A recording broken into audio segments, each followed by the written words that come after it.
Cool. Good afternoon, everyone. I'm Paavan Shanbhag. I work as a software engineer at Platform9 with the managed Kubernetes team. Prior to Platform9, I was at VMware. I worked extensively on their ESXi and vCenter management stack. And I'm continuing my cloud journey at Platform9, and it's been a wonderful 3 years. So let's go on.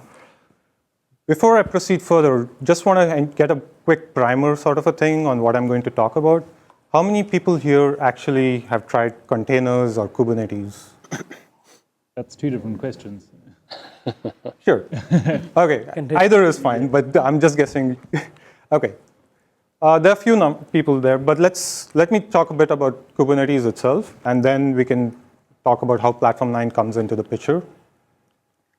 So what's happening today in the software industry is more momentum growing around the microservices philosophy. This is mainly like you take a legacy app or a big app and you break it down into smaller services. And these smaller services are built in such a way that they have a dedicated purpose. They do a job really well. They're resilient. They are sort of got this HA built into it such that if other services they're dependent on fail, they still continue to provide their service and they can recover from failures. So that's microservices. But then there is also this world of containers. So containers is also gaining momentum in terms of it's a more efficient way of running things compared to virtual machines. In a virtual machine, you have an operating system layer, and then you have the app on top of that. But in case of containers, it's more of you can directly run an application without having the operating system layer running on this process. So you can kind of like run more container workloads compared to how many workloads you can run in a virtual machine. And to add to that, containers also give a lot more portability. For example, as long as your underlying architecture is similar, you could run your container, say, on one cloud and then move it to another cloud, sort of thing.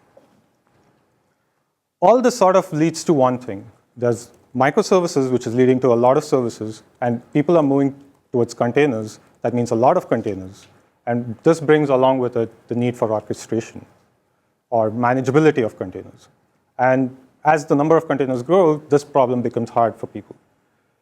That's where Kubernetes comes into the picture. For us, we've seen that Kubernetes is one of the leading orchestration frameworks for containers. It's built by Google, comes from a background where people are very much aware of building scalable, highly available apps. And not to mention, there's a huge open source community backing it.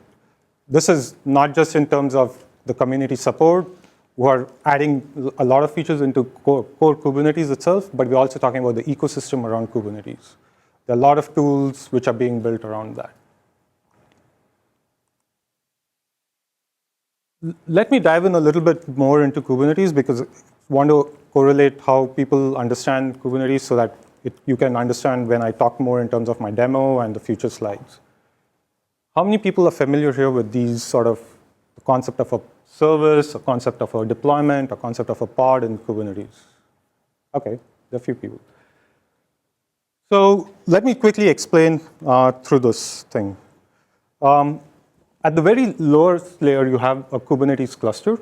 And a Kubernetes cluster, basically, at the end of the day, you can think of it as like an aggregation of Kubernetes nodes. And nodes are physical hosts on which you can run container workloads through Kubernetes.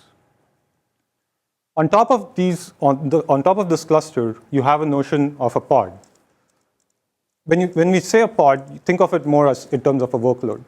That's how you would relate to it in terms of what exactly a pod represents. A pod in Kubernetes is the single smallest deployable unit, I would say.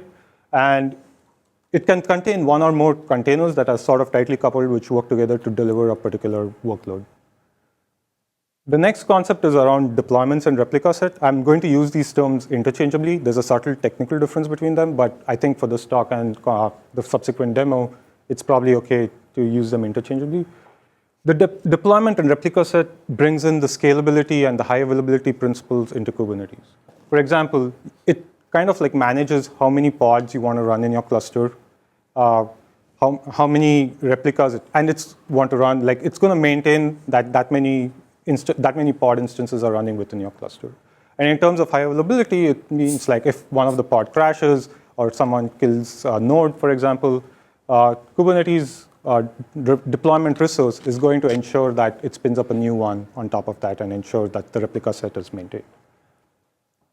So this is all good, but how do external people use Kubernetes, or what the workload which is running on a Kubernetes cluster? That's where the service comes into play.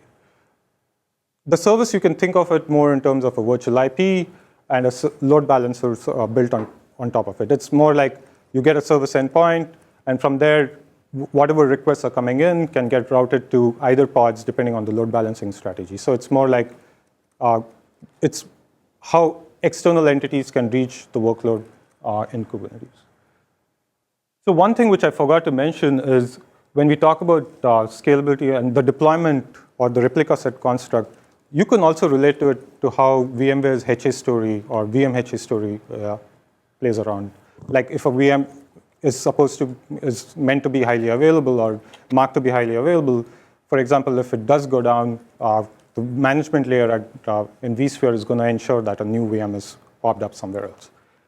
That's how you can relate to deployments and replica set. Any questions around this? Or okay. Now comes Platform9 managed Kubernetes. Why does Platform9 managed Kubernetes matter? How can it make a difference? At the end of the day, operating a cloud is hard. It's not a simple problem. It's probably everyone in this room sort of relates to it in some way or the other, I hope. But yeah, the bottom line is operating a cloud is hard. And like Jeremy pointed out earlier, hybrid cloud deployments is sort of becoming the thing where people want to try different clouds for different technologies, or be it to do other activities like service availability, expansions, and things like that. What this also translates to is hybrid cloud deployments can become complex. For example, a resource in one public cloud might be exposed in a certain way, whereas a resource in another public cloud might be exposed in a certain way. So you, as a developer or an end user, need to be aware of how these things need to be consumed by your company or your enterprise. Now, the managed solution which Platform9 produces helps in this in that it simplifies this whole problem which you have of managing hybrid clouds. In terms of like not just deployment, upgrade, monitoring, all that sort of concepts built around needing to manage a cloud. Now, the thing around this is also that as we kind of like build more concepts around this, you'll see that the end user is able to focus more time on his actual workloads or say his building of his own application rather than spending time managing the management plane, because Platform9 is going to do that for you. And that means a good amount of time is spent by the developers or end users doing that work that actually matters to them. Moving on, in terms of what the rest of the talk or my session of the one demo I'll focus on is going to be how can we do one particular hybrid cloud scenario, and that is cloud bursting. I assume people are familiar with cloud bursting, but let me just tell you what it actually means in what my understanding of that is. Cloud bursting is basically you have a need for an additional capacity during high resource demand. This can be seen in multiple ways. It can be like something which is predictable, something you anticipate before. And let's say, during a certain part of the week, you have a very high volume to, say, your service portal where people are placing orders, or maybe during the holiday weekend sort of a thing. But there can also be a scenario where it's a little unanticipated. Let's say you develop a mobile gaming app, and it becomes crazy popular, and you need a lot more compute resources than you initially anticipated to support all these multiple developers. Does that sound familiar? Anybody fans of like Pokemon Go? I guess not. I'm too. Oh, there. Oh, I love Pokemon. Oh, okay. So yeah, we've heard that Pokemon Go was built on top of Kubernetes. It leveraged Kubernetes to do a lot of its scaling and replication and HA parts of things. Now, how do we do this? Platform9 managed Kubernetes federation is a concept which leverages the federation principles which Kubernetes itself brings to the table. So I'm trying to find out how to point this. Okay, it's here. So what it actually means is, at the end of the day, there's a group of cooperating clusters directed by a federation control plane. If you were to look at this part of the diagram, I have something called as a host cluster, which has a federation control plane. And under it, there are like 3 different possible Kubernetes clusters. One is running on Amazon Web Services, one is running on Google Cloud Platform, and one is running on a private data center. So what's happening is the federation cluster or the federation control plane is able to extend what constructs you work with an individual Kubernetes cluster at a level higher, which spans across multiple clusters. So, for example, the replica set, this service and the deployment, all of that sort of relates to, which relate to each of the clusters in Kubernetes, also applies to the federated control plane. And I'll show that in my demo as we go along, how we can use this to span across multiple control planes, multiple Kubernetes clusters, sorry.